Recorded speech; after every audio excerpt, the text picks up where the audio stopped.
Yeah, it turns out that humans are terrible drivers, and if we're going to allow 16-year-olds to drive tanks down the highways at 100 miles an hour, maybe letting the smart computers do it's a better idea. All right, Yeah. Lon, the next thing I want to grab is, speaking of prescience and kind of getting things right, the two of them discussed the importance of helping humans do higher value work. But now, when we talk today about AI agents, increasing model intelligence, we're always thinking about what's this going to replace in the human labor pool? Is it blue collar work, white collar work?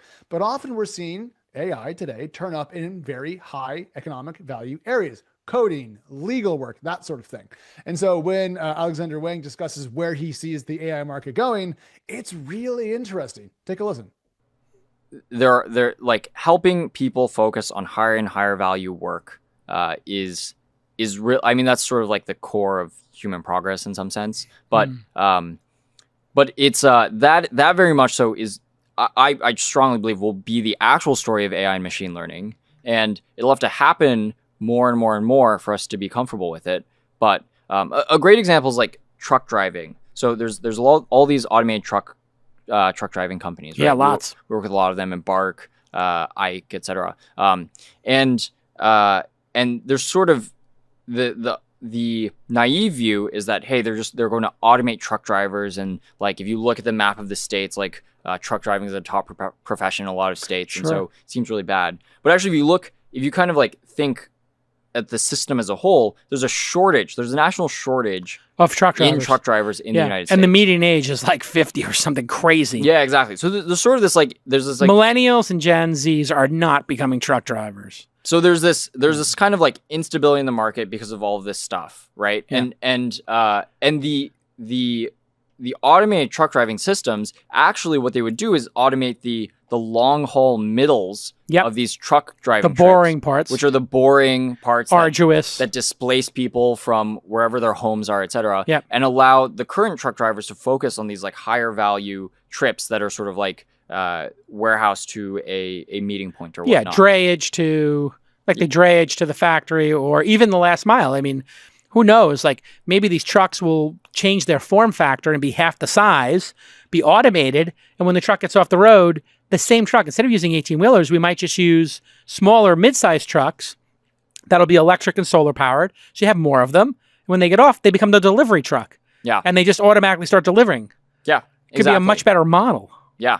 So these sort of like the introduction of machine learning to improve the efficiency of the economy, it'll be slow because of how in general free market economics work. It'll take effect in areas where there's an acute problem today, right? It'll happen in those places first, and it'll allow the current jobs that exist to become higher value, more impactful, etc.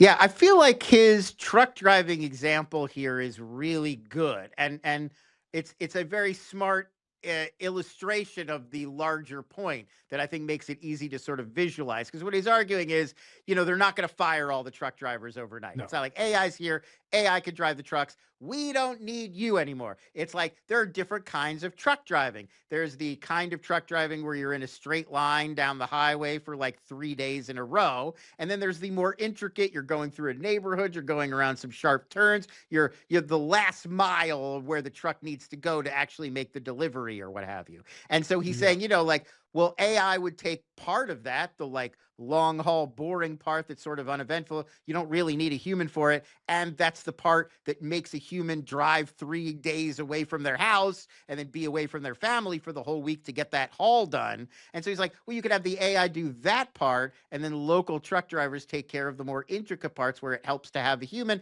and they get to stay in the same place. So it's like AI makes everything better and takes care of the stuff that we don't want humans to have to do. And it's like, I don't know if that's actually how all of this stuff is going to play out, but that strikes me as like the best case scenario, like the utopian vision for how AI would integrate into our lives.